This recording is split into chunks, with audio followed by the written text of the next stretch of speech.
बेगुनाह लोगों के ऊपर जुल्म किया, बेगुनाह लोगों के ऊपर गोलियां चलाई। ये अनपढ़ सियासतदानों के लिए अपने ज़मीर को बेचा, ये अनपढ़ सियासतदानों के लिए अपने ज़मीर को बेचा, जिनकी डिग्री अभी तक ये लोग खुद नहीं खोज पाए, जिनको बताना पड़ता है कि नहीं ये फर्जी डिग्री हमारी है। उनके लिए इतने पढ़े लिखे लोग इतनी अज्ञानता की बात कर रहे हैं। अरे हद तो तब हो गई जब एक जज संविधान की मर्यादाओं को पार करके एक समाज को कटमुल्ले बोलता है। शर्म आना चाहिए ऐसे आदमी को, ऐसे शख्स को। वो ऐसी कुर्सी के लायक नहीं है। इसलिए हम लोग कंडम करते हैं ऐसे जज की इन बातों को जो असंवैधानिक बातें हैं। और एक पर्टिकुलर एक ऐसे लोगों के राजनीतिक प्रोग्राम में जाना, एक धार्मिक प्रोग्राम में जाना किसी जज को शोभा नहीं देता। सबसे पहले मैं वक्फ की बात करना चाहता हूं। और वक्फ जो हमारे संविधान ने हर मजहब के मानने वालों को जो यहां मजहबी आजादी दी है, उस मजहबी आजादी का अहम हिस्सा है। मुसलमानों के मजहब का एक अहम हिस्सा है। जब यहां धर्मनिरपेक्षता की बात की जाती है तो वो धर्मनिरपेक्षता सरकार पर लागू होती है, उस पर आयद होती है। उसका काम नहीं होता कि वो किसी धर्म विशेष के लिए काम करे। देश को खोदकर हर जगह मंदिर स्थापित करने का काम करे। सरकार का ये काम नहीं है कि वो किसी विशेष धर्म को लोगों के सामने प्रस्तुत करे। सरकार का ये काम है कि जितने जाति धर्म के लोग हैं उन्हें बेखौफ होकर अपने धर्म की रक्षा और सुरक्षा के लिए आजादी हो। वो अपने जो भी धार्मिक स्थल हैं, वो मस्जिदें हो, वो दरगाहें हो, वो कब्रिस्तान हो, उनकी हिफाजत सरकार करके दे और वो बेखौफ अपनी पूजा, अपनी इबादत बेखौफ होके करें। और संविधान ने ये हक दिया है कि तमाम मज़ाहिब अपनी जान पर खेलकर भी अपनी इबादत गाहों की हिफाजत करें। जब पहली बार जब हजरत उमर रज़ियल्लाहु ताला अन्हु ने प्यारे हबीब हजरत नबी अलैहिस्सलाम को ये कहा, ये पूछा कि या रसूलुल्लाह सल्लल्लाहु अलैहि वसल्लम, मेरे पास कुछ जमीन मुझे तोहफे में आई है,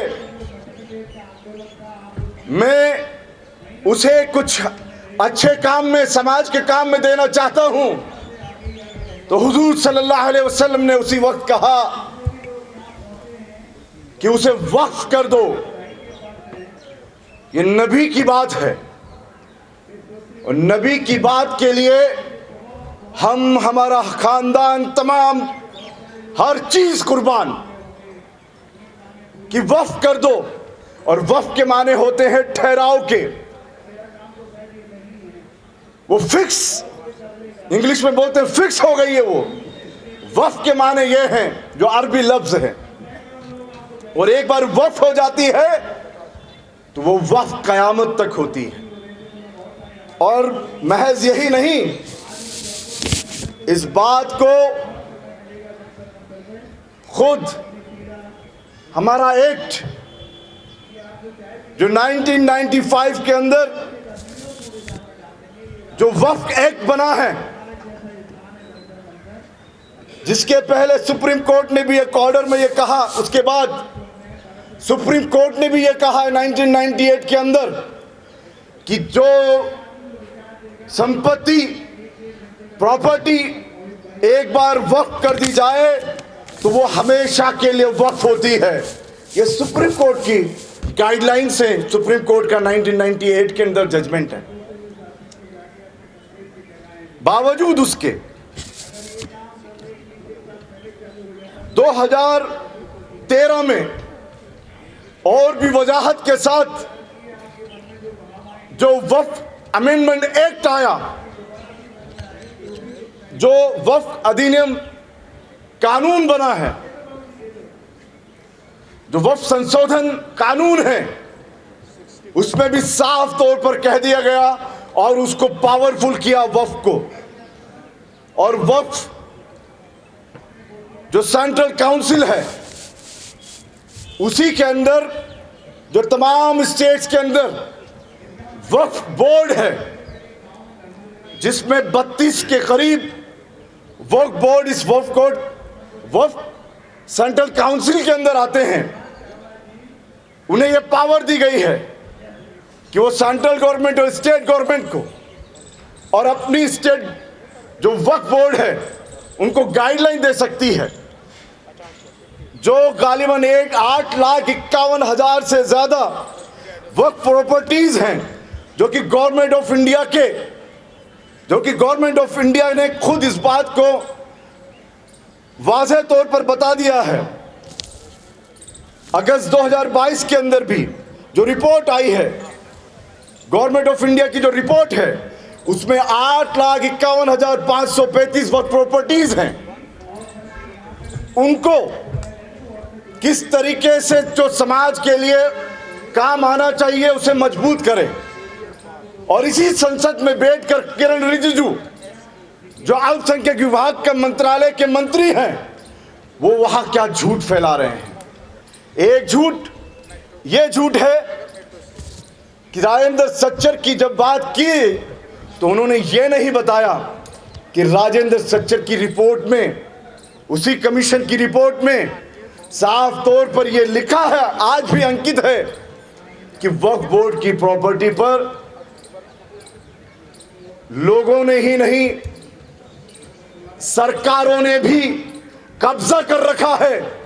वो केंद्र की सरकार हो या राज्य सरकार हो, ये राजेंद्र सच्चर की रिपोर्ट में लिखा हुआ है कि वक्फ की उस प्रॉपर्टीज पर सरकारों ने भी उस पर कब्जा कर रखा है।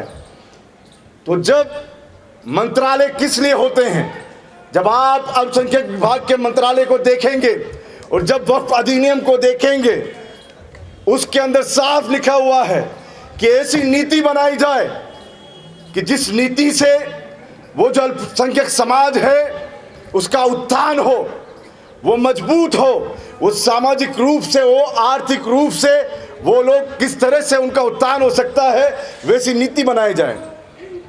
ये संसद में कौन सी नीति बना रहे हैं? वक्फ के खिलाफ काम कर रहे हैं। सरकारों का काम क्या होता है?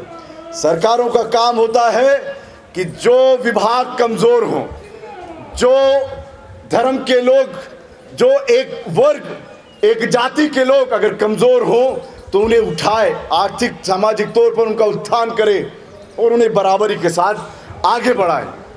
लेकिन वो लोग क्या बोल रहे हैं और क्या कर रहे हैं वो समझना होगा।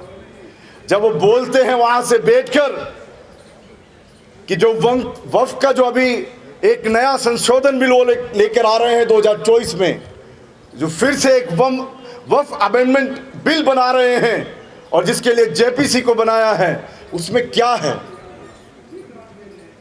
जहां एक और हिंदू श्राइन बोर्ड के अंदर कोई भी मुस्लिम नहीं है, ये लोग बोलते हैं कि जो वक्फ की जो कमेटियां हो उसमें मुस्लिम्स के अलावा दूसरी धर्म के लोग आना है। मैं इस बॉर्डर से आ रहा हूं, वेस्ट बंगाल से।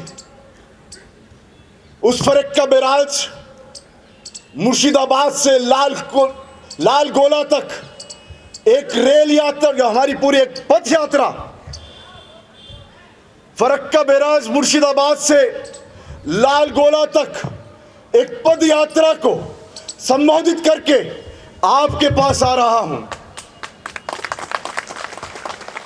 और उस पद यात्रा में जो 5 लाख लोगों को बेघर कर दिया है, वहां पर जो बैराज है उसका जो किनारा है, 500 स्क्वायर मीटर जमीन खत्म हो चुकी है और लोग बेघर हो चुके हैं। 5 लाख लोग जिनको रोटी नहीं, कपड़ा नहीं, मकान नहीं, स्वास्थ्य नहीं, शिक्षा नहीं, अलग अलग प्रदेश के अलग अलग शहरों में जाके नौकरियां कर रहे हैं, उनकी आवाज़ उठा के हम लोग आ रहे हैं और उन गूंगी बहरी सरकारों को ये बता रहे हैं कि जो अब मुद्दे हैं लोगों के, वो कोई भी जाति का हो, कोई भी धर्म का हो, उसके बेरोजगारी के मुद्दे, उसकी शिक्षा के मुद्दे, उसके स्वास्थ्य के मुद्दे, उसके मकान के मुद्दे, उसके अपने रहने के तमाम मुद्दे, उन सबको हम उठाएंगे, भूख से आज़ादी के साथ हम उठाएंगे।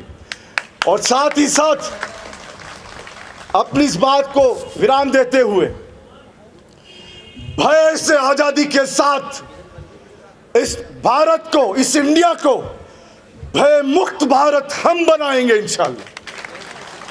भय मुक्त भारत हम बनाएंगे।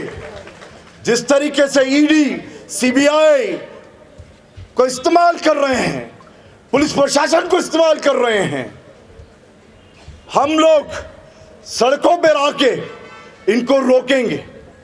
जिस तरीके से जो हमारे यूपीएससी करके जो ब्यूरोक्रेट्स जाते हैं, आईएएस आईपीएस ऑफिसर बन के, उन्हें भी मैं आखिर में याद दिलाना चाहता हूं कि जब घर से निकलें तो याद करें कि आपके माता पिता ने, कोई गरीब होगा, कोई पैसे वाला भी होगा, क्या सोचकर आपको कलेक्टर बनाया, क्या सोचकर आपको एडीएम बनाया, क्या सोचकर आपको एसपी, आईजी, डीजी बनाया। सोचिए। और जब घर से बाहर निकलें तो यह सोचिए कि आपके बच्चे आपको देखकर क्या सीखेंगे। अगर नहीं संभले तो ये आपके बच्चे और आपकी नस्लें ही कल गालियां देंगी कि मेरे पिता ने बेघर लोगों को घर तो नहीं दिया, उन पर गोलियां चलाई।